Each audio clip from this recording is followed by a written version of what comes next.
All right. I think we're ready to introduce everybody. Good Ms. morning. Rock.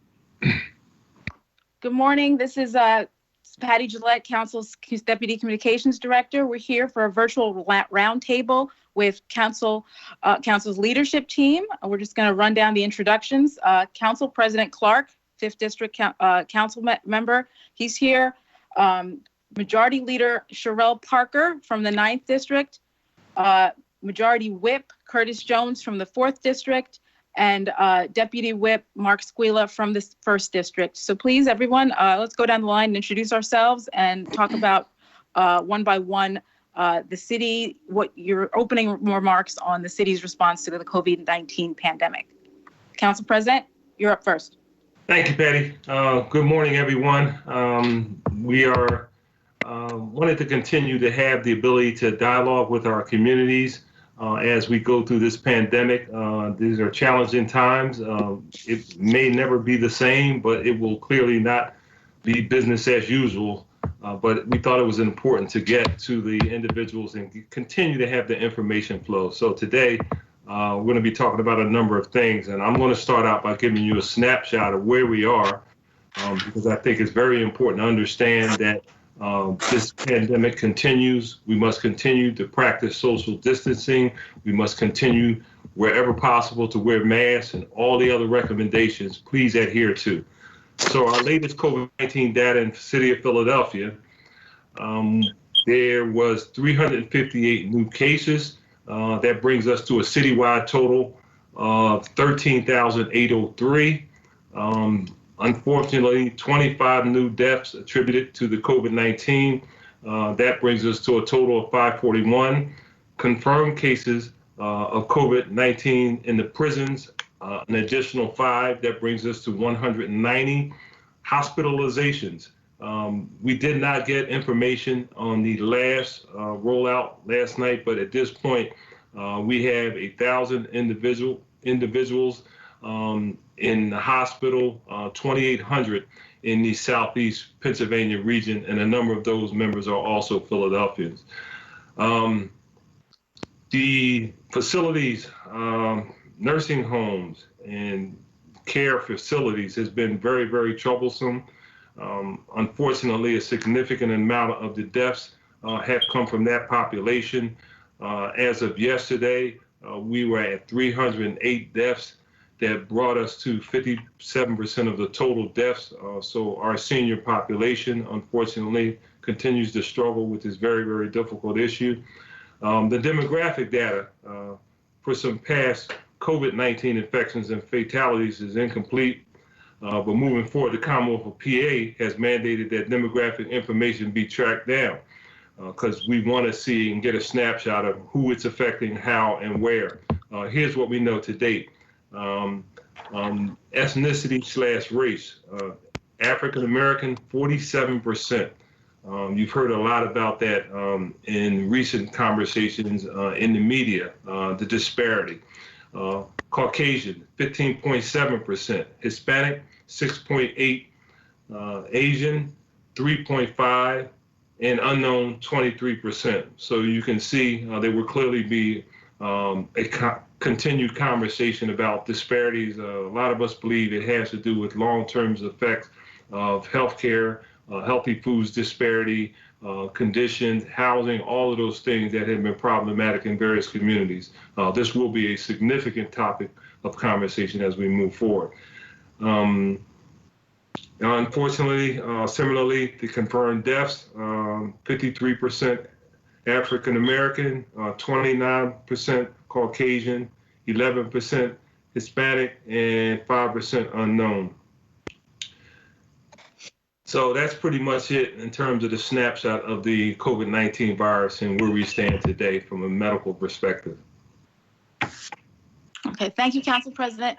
Majority Leader Sherelle Parker, can you pick it up from there and talk about your thoughts on COVID-19 and some of those disparities, but also, one of the reasons we're gathered here is to talk about how we're going to move forward with the fiscal year 2021 budget knowing what we just know what the council president just gave us. Sure. And thank you, Patty, Council President, and team for the opportunity.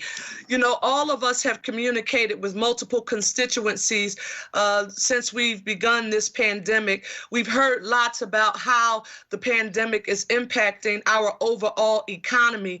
And before we proffer and think about what legislative initiatives will be proffered in response to this pandemic, it's very important for us to understand what impact all of this is having on the city's budget. We know that Mayor Kinney will introduce the budget, but we need to have a snapshot. And just for the record, let's walk through how this COVID-19 pandemic has impacted the city of Philadelphia. Let's talk about the school district revenues first. One, they have had a revenue decline of $64 million for fiscal year 20. An expenditure decline of $51 million in fiscal year 20, and then a net loss of $13 million in FY20. That's a $1 billion negative fund balance by FY25, and that's assuming that there are no changes to the trajectory. Now, in addition to that, it assumes funding cuts from Pennsylvania compared to the original projections. And let's talk about this much discussed recently, wage tax. And Philadelphia now understands how important the wage tax is to our overall economy. We expect a large decline in wage tax revenues in the short term. Sherelle Parker, why do you say that? Because people are working from home in the suburbs surrounding Philadelphia. And because they're working from home, they do not have to pay the wage tax. And the wage tax is the most significant contributor to the city's overall budget. Approximately 40% of our revenues and wage tax, they come from non-residents. And it's always important for those of us in Philadelphia to keep that in mind. Now, when we think about business, we need to think about BERT and UNO revenues. If you're anything like me, I hate when people use those acronyms and you don't know what they are. So BERT is our business income and receipts tax, and UNO is our use and occupancy. Those are revenues that the city depends on to run the city. So we can expect a large decline in both BERT and our UNO. Why can we expect a decline in BERT? As a net income and profits are expected to be lower this year, and because gross receipts are down. Why is that? Because people are following and adhering to our stay-at-home orders. In addition to that, our use and occupancy is expected to decline. Why? Because businesses do not have to pay the tax on days that the building is not being used for businesses purposes. So think about the wage tax that we just discussed. In addition to that, the sales tax revenue. Stay-at-home orders are expected to impact our sales tax. As there's less business, less commerce occurring in Philadelphia, we can expect our overall sales tax revenues to decline. In addition to that, let's think about expenditures. Given the nature of this crisis, expenditures are expected to increase in the short term. What does that mean? Philadelphia is paying more in advance for public safety and for public health. And considering that the federal government has not thus far to date, and we as a team, along with our administration, are advocating strongly for assistance to come not directly just to states, but also to the city. So, Patty, that's just a summary of how we believe that the pandemic will impact cities' finances. We're currently tracking all of the expenditures related to COVID-19, and we're going to ensure that the city is able to recoup as much federal dollars as possible. That's why it's so important for us to cross our T's and dot our I's relative to this perspective. Thank you. Thank you, Council Member. We're going to give Councilman Jones a chance to weigh in. He wants to talk about the impact of COVID-19 on two vulnerable populations that don't get a lot of attention and need to get it more. So, Councilman Jones, can you take it? Thank you very much for this opportunity to address some of the issues. Public safety, COVID has changed the definition of what public safety is. To a SEPTA worker driving a bus, public safety is returning home after a shift without being exposed to the virus. For the people and frontline workers that he's taken to hospitals and nursing homes, it means being able to get on a safe, reliable, and clean transportation system to get to a paycheck that puts food on their table. Public safety and COVID have changed those expectations drastically. For the police officer who is sworn to protect and serve, his opportunity is that he wants to live through his shift. And for the people he actually sometimes has to protect the vulnerable from themselves, whether they're not doing proper distancing and doing that kind of thing, when they wind up in our prisons, a scofflaw, a traffic ticket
families.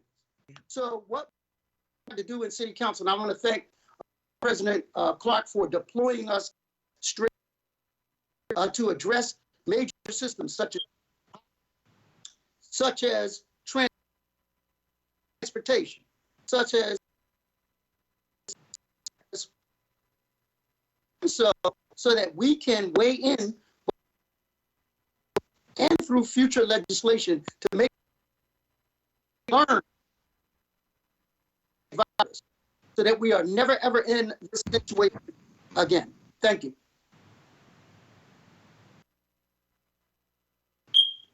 Thank you, Thank you, Councilman Jones. I'm going to see if I have to make sure Councilman Squila is still here. Are you here, Councilman Squila? Okay. We may have lost Council Member Squila. So we're going to shift gears to the questions that some of our residents submitted. We're going to start with question 1, and that is the disparity we talked about earlier, Council President talked about earlier, what's being done to address the overrepresentation and disparity of minorities in the rate of COVID-19 infections and deaths. And I believe that Council Members Parker and Jones want to take lead on answering this question. Council Member Parker, go first. Sure. So one, Patty, thank you for the question. And when the Council President was speaking earlier, you heard him mention in those numbers that there is a disproportionate impact, not only in those contracting COVID-19, but in the deaths. So it's the infections and the deaths. So first and foremost, we need to think about how we are adhering to the guidelines that are proffered relative to the stay-at-home orders. And now I'm referencing the social distancing. Council President Clark thought very early on when we were, you'll remember, passing the emergency $85 million appropriation.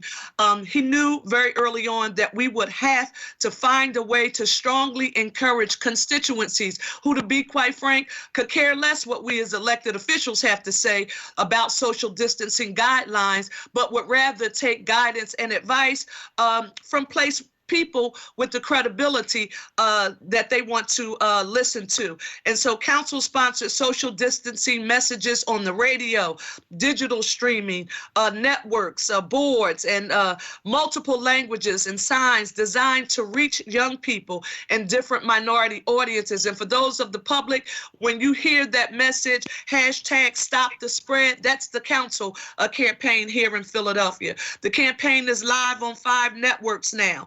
It's a social media campaign encouraging people to stay at home, as well as using individuals who are known in the community. And again, that is so important because there's some constituencies who, again, are not listening to the traditional messengers or leaders of the message of an issue like this.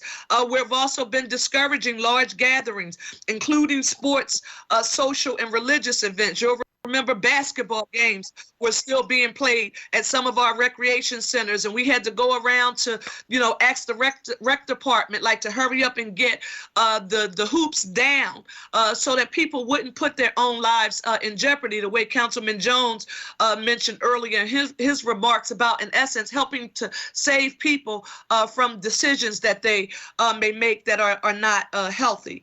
And testing, my pastor, Reverend Dr. Allen E. Waller at Enon Tabernacle Baptist Church, tested positive. He learned that when the Black doctors and nurses from the COVID-19 consortium, led by Dr. Alice Stanford, came to Enon and tested over 350 people, and it just affirms the need for more testing. And I know, Councilman Jones, you've been talking about some of the other testing that the city is doing in other neighborhoods. So we had an opportunity to see up close and personal the Black Doctors group at Penn Memorial. I've never seen 300 cars up in a row in my life. In addition to the people who came in automobiles, some braved walking to the site using folding chairs to exhibit social distancing.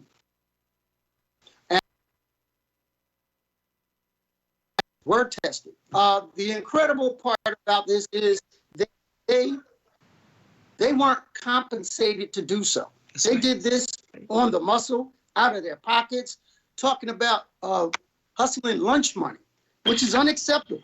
We are going to figure out over the next month how to make sure that we support those kinds of groups, but not only support what they do, but where they do it in vulnerable communities that are experiencing high numbers of infection.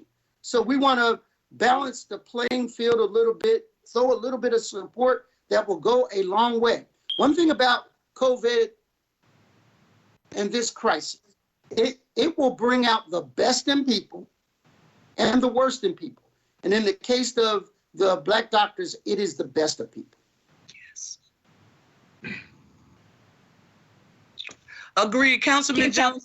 Councilman Jones, let me just quickly add in there, because people have said to me, Sherelle, I know they're doing testing at public health centers, and you've heard this too, Council Pres, Councilman Jones, and Councilman Squilla. We can go to our public health centers. There are some people in Philadelphia who have not, and will not go to any of those public health centers. So that is why their work is so important. Thank you, Council Member. We're going to move on to the second question. Thank you both on that. We're going to move on to the second question. Squilla, Councilman Squilla, are you here? Yes, I am. There you go. Sorry, I didn't get a chance to introduce you because I didn't hear back from you on the first round. So let's go back and talk to your opening remarks. You wanted to talk about, moving forward, where the state of Pennsylvania wants to start reopening certain parts of the state as early as May 8th. What does that look like? What is putting Philadelphia back to work and getting businesses reopened look like to you? Well, first of all, Patty, thank you. I think this is a great opportunity to discuss what is going on in the city right now, and to Council President and our leadership for organizing this. It's important to realize that as a city, it's going to be different. It's not going to go back to the way it was, and we, as leaders of the city, need to look at different ways and how we could use this as an opportunity to get even better. Understanding we made the decisions to shut down and shelter in place and home, but now that the state has given a directive to open back up, there's certain things that we need to do before making sure that people can do this safely. And one thing we want to do as a city is that, we want to get the economy back up and rolling, but we want to do it in a way that we don't jeopardize people who have bad immunities or are seniors and could actually hurt people more than help them. So, as we talk and discuss how the city of Philadelphia is opening, there's 5 elements that need to be met. And then we as a city need to make sure that we put these up front so that the folks in the communities understand what we are up against. Everybody wants to go back to work. People want to go back to some type of normality, but we have to make sure that we have certain protocols in place so that people could do it safely. And the first thing is to make sure we have more testing.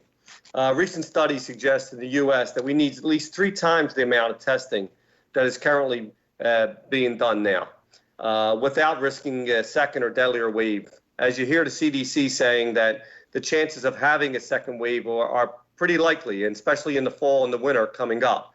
So we want to make sure if we have testing in place that we could do this, because that can enable us to make sure that we could then do contact tracing. Contact tracing is important so that we could reach out to the folks who have the virus to make sure that everybody who they come in contact with knows about it and that they could self-isolate, therefore reduce the spread of this virus, not only during the time that we go back to work, but again, if we happen to have a spike later. Social distancing and physical distancing is so important. Reopening doesn't mean that things could go back exactly the way they were before the pre-pandemic. We need to continue to limit the size of social gatherings, require the use of masks in public, continue to focus on the contactless means of conducting business, practice enhanced hygiene, and cleaning our public spaces. But we also need to work with our businesses to make sure to say, how can you as a business operate under this new normal? How can you operate with physical distancing? How can you operate with the PPEs necessary? And get that feedback from businesses so that we can incorporate that in our protocols moving forward. Isolation is important. When a person does contact the virus, we need a safe, humane location to isolate people who have tested positive, particularly when they cannot isolate themselves, at home. The city has quarantine locations. We need to be smart about ongoing cost and maintain those locations. Because some folks, either they don't want to go home because it may be infecting their family and need a place to go, or some people do not have a home to go to. And we need to make sure we have these locations and these isolated places available for them. And the last but not least is treatment. We need to ensure that our healthcare systems and everyone in the hospitals to the neighborhood clinics to small physicians' practices and staffings have PPEs needed to serve the public to keep their personnel safe. Our goal is to fairly and responsibly open up our city and to have a dedicated balance. But we can't do that without the proper protections in place and this 5-step strategy so that we can ensure that the city of Philadelphia is on the lead of getting our economy back to normal. We also, I was going to add, we also need to include, the ability to have PPEs available to anybody who needs them. And, right now it's a challenge, but by working together with a lot of our philanthropists and our friends and government, with the federal government, we need to make sure that we have PPEs for residents to use when they must leave their home for work or for other essential activities. Thank you. Thank you, Councilmember Skila. We're gonna go more into some of the questions that our residents have submitted. And this question actually came from a lot of people. The first one came from Erica Zura in the 5th District, but it's about libraries. There are people who are very concerned about our public library network and when it will be able to reopen safely because people rely so heavily on our libraries for internet access, job searches, resume formatting, and things like that. They're also concerned about whether branches will be closed because of the budget crunch. So Council Member Clark and Parker, if you guys could take lead on what does reopening safely look like for our libraries. Council President Clark. Thank you, Patty. Well, first, we have not seen the mayor's proposed budget. We will get that on Monday. I believe we'll probably have a briefing later on today. That budget will reflect cuts across the board. The impact on the library in particular, we're not clear. There may need to be some adjustments to give people access. One, obviously, as a result of a reduction in the budget availability revenue stream. But two, this whole issue with respect to social distancing, that will continue to be a challenge in any municipal facility, which is why we were one of the first ones that closed down all our facilities. So that's something that we're going to have to discuss. We understand the significance and the importance of having access to libraries, but just like everything else, we will have to learn how to do things differently. Councilwoman?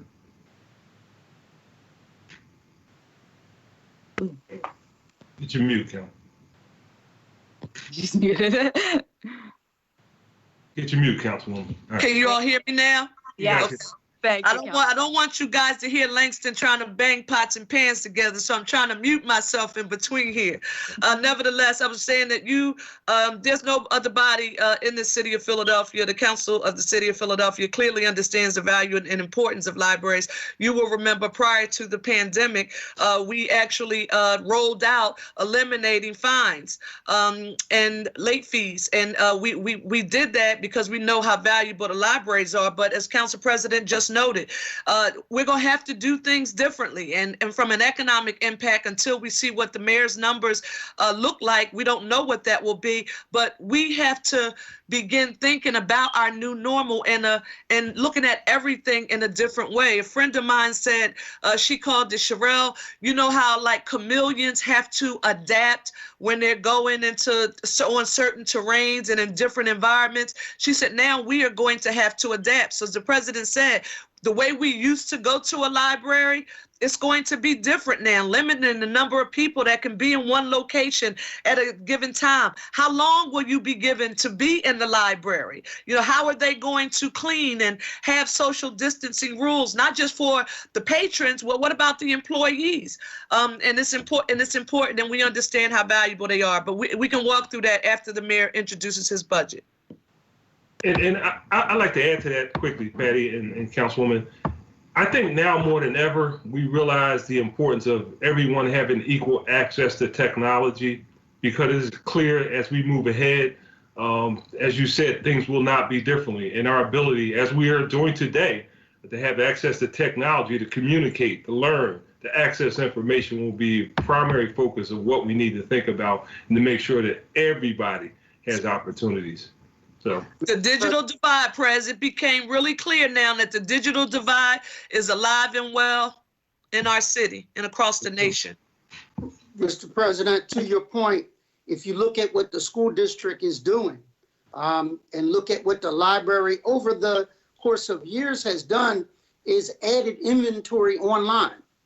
So yes, my constituents love sitting in a quiet library, reading a good book, fondling the pages, but we may have to figure out how to bring libraries to people and look at how we apply technology, as you said, to the new normal.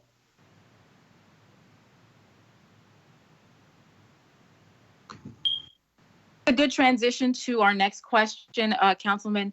Another question from a resident. His name is Stan Shapiro of Neighborhood Districts, and this is a tax question.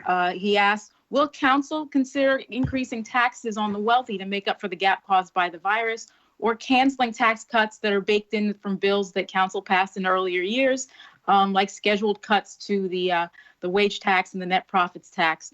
You know, again, it's acknowledging that we have, as Councilmember Parker spoke earlier, some challenges facing us in the budget process.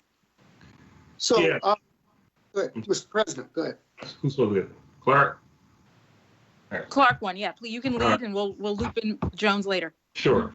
Well, first of all, it's premature to have that discussion without, again, seeing the mayor's budget, which we will tomorrow. But it is clearly on everyone's mind. When you talk about lack and reduction in revenue, you know, elected officials' traditional first response to that issue is sticking your hands into the taxpayers' pockets. Well, guess what? The taxpayers don't have much in the pocket. That's right. So that's right. It's unlikely that, you know, we will be interested in that at this point in time. But you do have to look at what the cost drivers are as it relates to the city of Philadelphia and this operation, and that is clearly personnel. That's a very difficult decision to make. if we're going to make cuts, can we do cuts without laying off and furloughing personnel? It's the last thing somebody wants to do anytime, particularly in a time like today, is ask that person to leave their job. So this will be a very challenging environment for us all. We will earn our money and some to try to figure this out, but there are certain realities as it relates to our ability to continue to provide core services to the city. So wherever possible, we're going to look and we're going to have thorough conversations, unfortunately not in the traditional way with large-scale community meetings, but we will have to be online as we are today, having this interaction with our community based on questions that are submitted. So today, it's a little premature to have that conversation, but at some point we will have to come to some conclusion and consensus on how we adopt our budget. So, Mr. President, if I could piggyback on that, not since 2008 have we seen anything closely, remotely like this fiscal crisis. One of the things that we learned from that process was as long as all people are at the table, all ideas should be on the table. And we should consider it based on information that is given, not out of anything that came before. We should also do it through a lens of our conscience as independent elected officials and representing our constituents. One good thing I can say about my colleagues, they are the grown-ups at the table often and will make grown-up decisions about things and have done so. I trust my colleagues to make those collective decisions. And often nobody likes all of what is said. And usually when everybody's a little bit mad, that was probably the good public policy position to take. I want to add too, real quick, Councilmember Jones, that, knowing that we're going to see a decrease in the budget, we're talking even since 2008 was maybe 129 million or so. We're talking about $300 to $400 million cut here, which is going to be drastic. So there's going to be challenges across the board, and we got to consider that. And whether there's going to be tax increase proposals, I guess we'll find out later today and tomorrow. But I think we need to look at these things carefully, but also as a unified body to look at it and say what we need and what are the priorities of our city council moving forward. And I think we, and with our leadership and council president, thank you for that, I think we'll be able to get to a point where the majority of council will agree to move forward with a budget that fits all our needs and helps our constituents the best. And but it's going to be a big challenge, and it's going to be something that we never did before. And it hopefully by the time mid-June comes by, we'll have something in place that may have to be changed again 6 months down the road. I mean, and that's something that we'll need to adapt to. We haven't done that before, but in this new normal, we'll have to look at these things and treat them differently. And Councilman Squilla, let me just tack on here, from my years in the Pennsylvania General Assembly, I would often attend meetings here in Philadelphia where people will come up with very creative ideas about new ways that we could generate revenue. And I would often say to them, don't forget, although Philadelphia is the only city of the first class in the Commonwealth of Pennsylvania, we do have limited revenue generating capacity. And there are some things that we can do, but in other instances, we do have to go to the General Assembly for enabling authority. So I like the concept that I heard you all mention, Council President Squilla and Jones, where we take a look at what is on the table and what the mayor presents to us, and we do our best to work to cause the least amount of harm to our first priority. And when people say, Sherelle, there's so many constituencies, that need help, you all should introduce it. I'm telling you, I've gotten recommendations about a slew of different legislative ideas that people are saying we need to put on the table and that we need to pay for right now. And I say to them, I don't think anything's off the table, but what we have to do first, that is our constitutional responsibility, we have to hold the public health and public safety of the city of Philadelphia and keep it up and running. So that means we have to stand up the city of Philadelphia first so that the basic and core services that our residents rely on, we can deliver them to the public. And I just wanted to note that for the record. Thank you, Councilwoman. And speaking of services that people rely on, that enable them to go about their daily lives, we received a lot of questions about childcare. The Pew Research Center had a study earlier this week that they released, and the title of the study was, "Will childcare be there when states reopen?" So we had the question is, what is the city prepared to do to ensure that childcare centers, which are vital to allowing our workforce to get back to work, what is the city doing to keep those open? Okay, anyone can weigh in. Councilman Jones, if you'd like to, or you can take lead, or Councilman Squila. Well, first and foremost, childcare is not just a social thing. It is an economic driver. If people do not have childcare, they cannot go to work, as we are seeing. A lot of people have come to my office still asking about when the schools are going to open so that they can go back to work, because there is not a reliable place, a safe place, a place where they can get lunches and breakfasts to send kids to, so that they can go put food on the plate. So as we deliberate our budget, we are going to make sure that when we did the soda tax, that those priorities, pre-K and then childcare, are still drivers within the budget process. So I can tell you that a lot of the things that we took for granted, we are realizing are essential to restart the economy, and childcare is one of them. Okay. This is Councilman Squilla. Yeah, and I'd like to add too, and we know that it's an essential part of business. As people start going back to work, we need a place for our child care operations to start working. And again, working with them in the new norm of how they operate. William Penn Foundation and Vanguard Reinvestment Fund are collaborating to support the Philadelphia child care struggling to sustain their businesses through the COVID-19 pandemic. The Philadelphia Emergency Fund for Stabilized for Early Education provides grants to minimize the loss and capacity and the expertise to the children and their families, and to continue to have access to high quality early learning opportunities once the crisis is passed. On April 23rd, the Reinvestment Fund awarded the first round of funding. Under this program, a total of $1.2 million in grants was awarded to 89 child care providers, each intervention and home visiting service throughout the city, and find out that if the program is available for other child care providers, www.reinvestment.com. Click on the fund for PHL child care providers for people who need help. But we understand as a city that's going to go back to work, that whether it's a first responder, and we know a lot of our first responders are healthcare operators already had child cares in say the hospitals.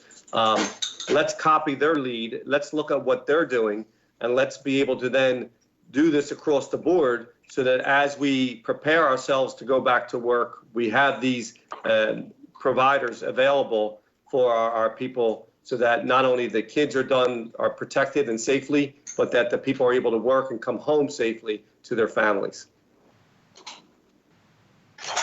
Excellent point. I think we have time for 2 more questions. I'm going to stay on Councilman Squilla, although others are welcome to weigh in. We received this question about the city's homeless population, and people want to know what the city's health department is doing to test homeless residents to ensure that we can contain the spread of COVID-19 among those populations.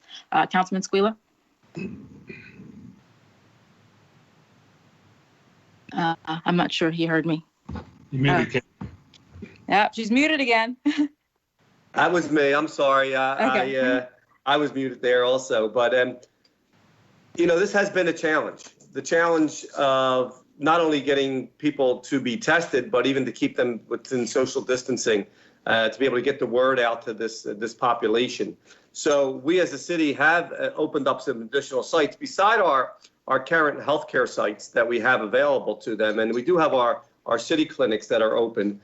But especially up in the Kensington area, the city has partnered with Esperanza Health and Rock Ministries, opening up a walk-in testing site. on Kensington Avenue. It's right next to Rock Ministries for those who are experiencing homelessness. It's open 5 days a week in the afternoons, and you do not need a medical referral for appointment to be tested at these sites. But this is important. We need to understand that when this population does get the virus, how it's going to spread throughout that community. And we don't want that to overwhelm our health systems. So it's important to do the testing now so that we could not only educate them on the virus and what they need to do, but then also get them into a quarantine space so that we can isolate those folks and get them to a place where it's safe and they won't be able to spread the virus. Those who test positive do not need hospitalization if they don't need it, but are being housed in a city-sponsored quarantine space in Center City hotels set aside for that purpose. This is an ongoing situation. The city is working to expand housing options for those experiencing homelessness, especially since many of our existing shelters and food distribution sites are operating at a lower capacity to comply with social distancing. So you see the challenges there, but we are, I think, meeting that challenge. We are looking at different ways to address it, and knowing that this is probably one of the most challenging populations we have in the city, to make sure our outreach is there so that they know that they have services available. Yeah.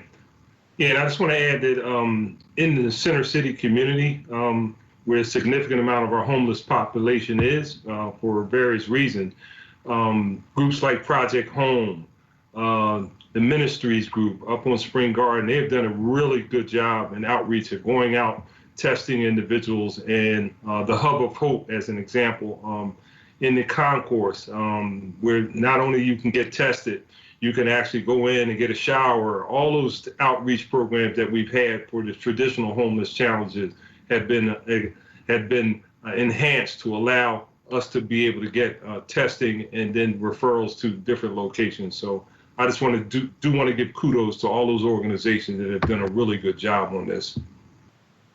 Thank you, Council President Clark. The next question is for our Chair of Public Safety, Councilman Jones.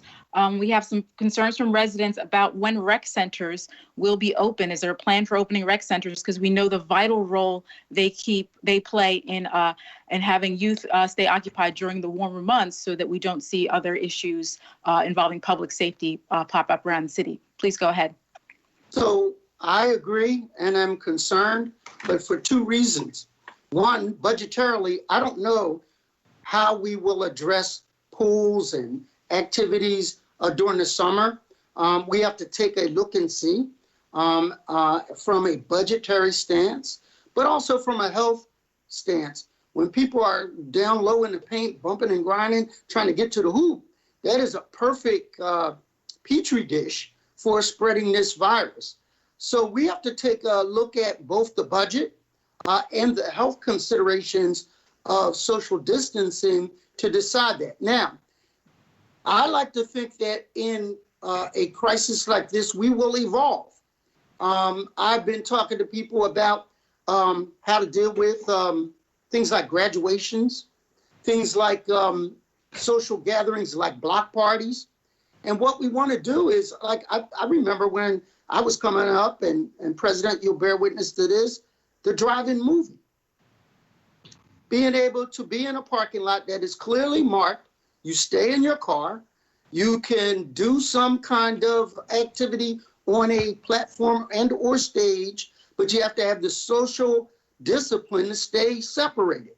As we look at these things and take a deeper dive into how the new normal will be, we'll roll them out. But let me say this, that for a pickup basketball game to happen, and then you go and contaminate auntie or uncle or mom, that's not acceptable. No, I agree, Councilman Jones, and I just want to add this because we heard Dr. Fauci say this, and I also heard our Health Commissioner Farley noted. I got pretty nervous when I heard both of them mention that a second wave of infections was almost impossible to avoid. And so as we think about public health and public safety, particularly our rec centers, we have to be very careful, very methodical about how we allow access to ensure that in an effort to give people the opportunity to access these public facilities, we're not putting public health and safety in jeopardy. So thank you, Councilman Jones, for that. Extremely important. Thank you, Councilman Jones. Thank you, Councilwoman. We have a very important question that I think I want to close out on, and that is from another constituent in the 9th District. So, Councilwoman Parker, this is your district asking this question. If the stay-at-home order is not lifted by Election Day, what is the city's plan for ensuring a fair election process? Council President, I know this is very important to you, so I'll let you take lead on it. Yeah, thank you, Patty. It's very important to us all. We do not want a repeat of what happened in Wisconsin.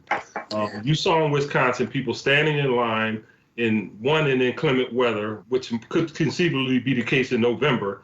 Voting, number of individuals been documented actually caught the virus from being out there in that particular vote. We have an opportunity to mail-in vote.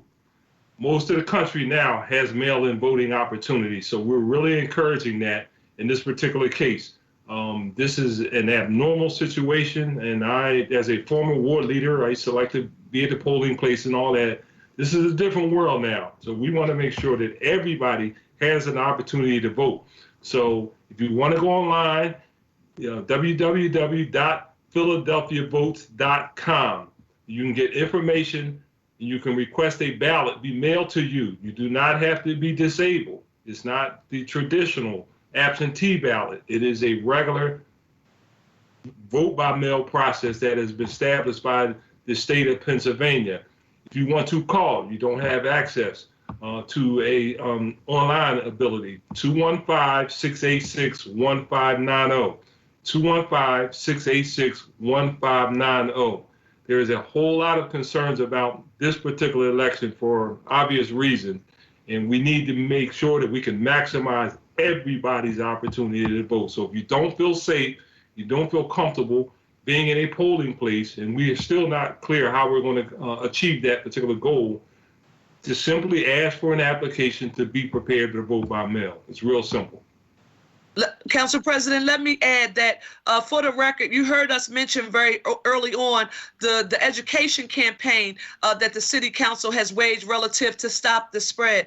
We have PSAs in English and in Spanish running on 5 radio networks to make sure our residents, regardless of the language that they speak, that they are aware of the vote by mail option. And so now, Prez, I still have the ward leader hat, right? You took that hat off. I still have that ward leader hat. And this is the assignment, I will say, or what can I do or we do that I would say to the listening public. Here in the 50th Ward, where I have the great honor and privilege of representing, we started a telephone banking campaign. What does that mean?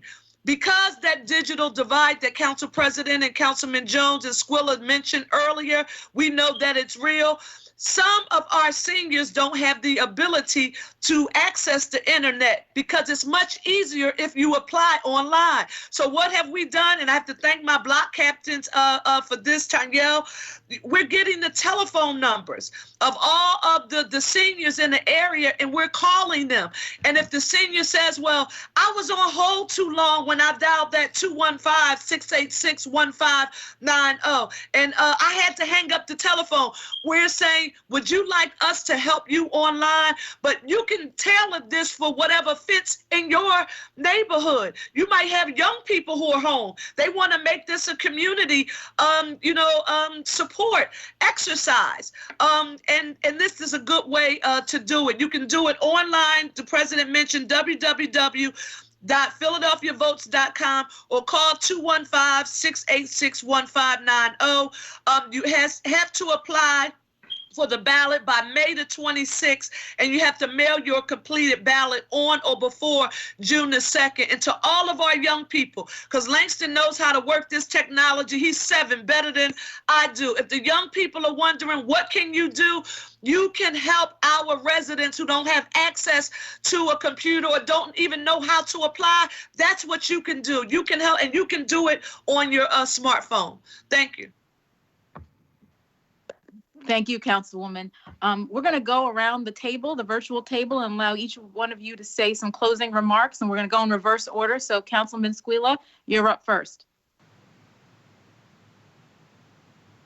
Thank you, Patty. And again, thank you for putting this together. I think it's so important that we do this as a team. You know, these times have been very different. It's nothing we've ever experienced. And we as a council, by working together, will make our city probably a prime example of how to do things correctly. And working with the administration, knowing that these challenges are going to be in place. But we see this as an opportunity to get better as a council, to get better as a city, to look at our city residents and constituents as partners in this. If we do this together and if we work together, we'll be able to get through it together. And it's big challenges. We know that there's people who aren't working, people who are unemployed. We know that there's small businesses that are suffering, and some people are going to have a hard time bouncing back from this.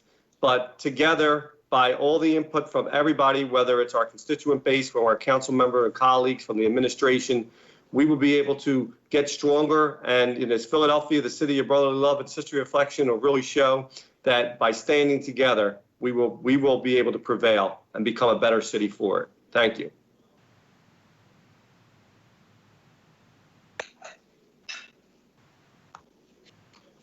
Jones, you're up next.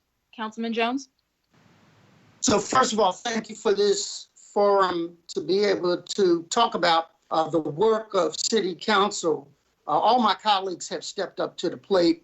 I really feel bad for the freshmen who got no honeymoon. They were dropped behind enemy lines into a pandemic. But they have stepped up to the plate and are really putting their best foot forward. And I'm thankful for my colleagues.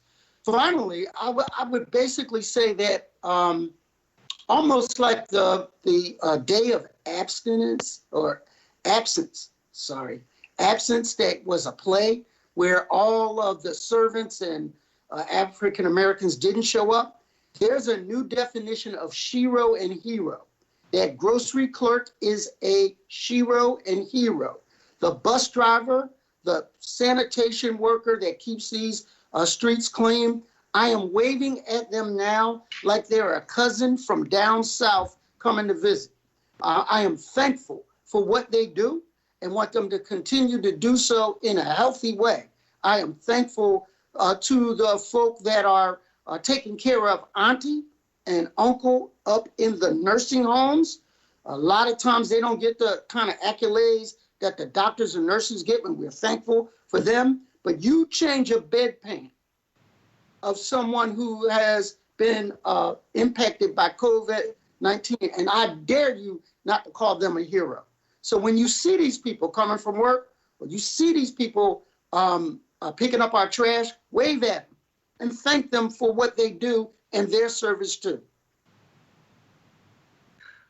Thank you, Councilman Jones. That was awesome. Let me start by also saying a special thank you to all of my colleagues, led by our City Council President, Darrell Clark.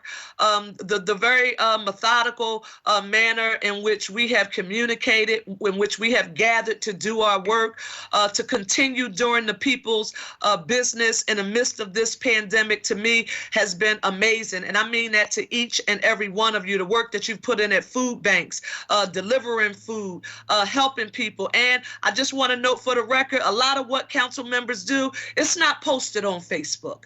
You don't see it on social media, because when they do the work, they don't run out and say, hey, look at me. This is what I'm doing. They just do the work and they move on to the next issue. So I respect and thank each of you.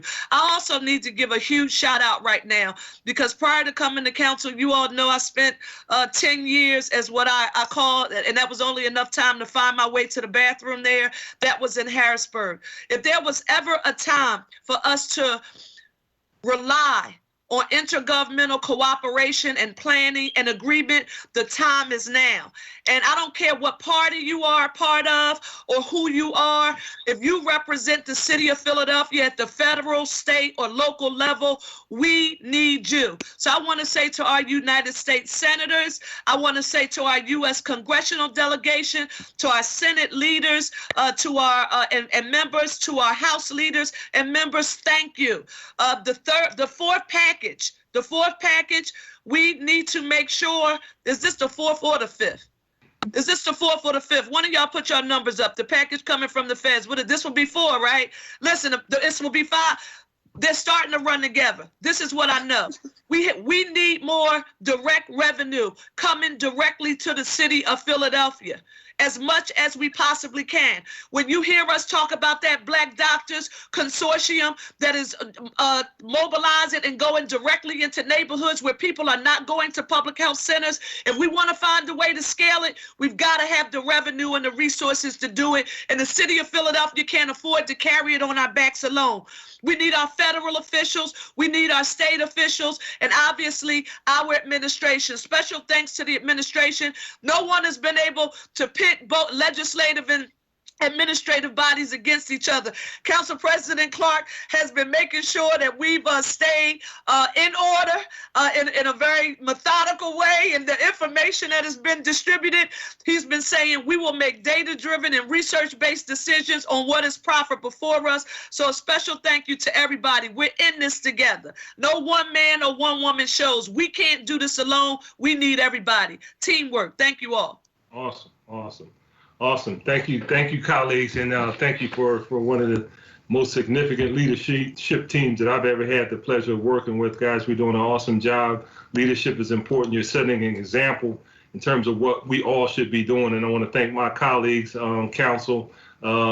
Can't yet say that it's the best council that I've ever served on, plus a former member may be watching, so I don't think it would be appropriate to say that.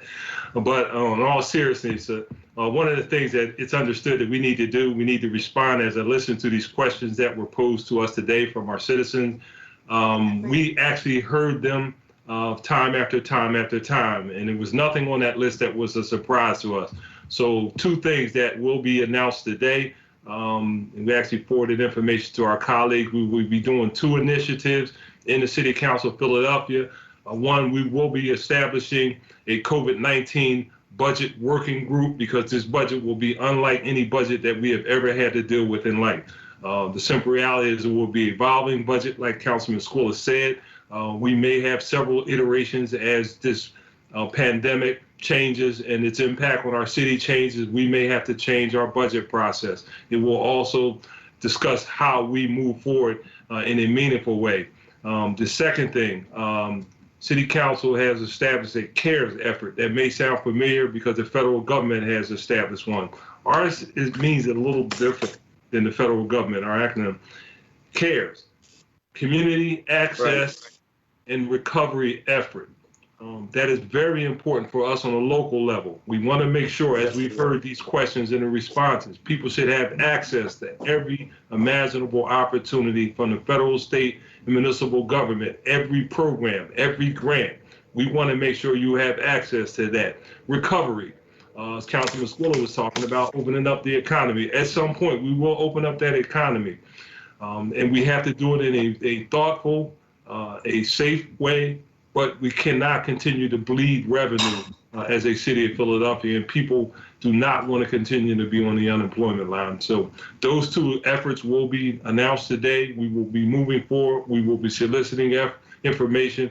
As the Councilwoman said, we will be working with our colleagues both in the state and federal level, and we will be recommendations that allow us to move forward and ultimately get beyond what we're currently going through. So at this point in time, I just want to continue to say, please adhere to the recommendations, and most importantly, stay safe. Stay safe. We have to stop the spread. Thank you. Thank you very much. Thank you, council members. I'm just going to plug a couple of things before I let you all go. First and foremost, for those who have internet access, to stay up to date on what the city is doing, visit phila.gov/COVID-19. Also, council has a website on COVID-19 resources, which we are updating daily. It is phlcouncil.com/COVID-19. We have a list of essential employers who are hiring in the city that is also available on the phlcouncil.com. Very important. And finally, we will be back here with the other council members tomorrow at 9:30 for a committee of the whole meeting at 9:30, followed by a stated meeting at 11 a.m. So the members of the residents who want to see some of the things we've been talking about actually put into practice as we begin the budget process should tune in to Channel 64, Channel 40, or phlcouncil.com/watch. Again, thank you, members, for everything you've done today, and we'll see you tomorrow. Patty, thank you. You did a great job. Really appreciate everything on this. Council President, Leader Parker, and Whip Jones, great job. Let's keep it up and continue this tomorrow. Thank you all. Thank you, guys. See you in the morning. All right, bye-bye.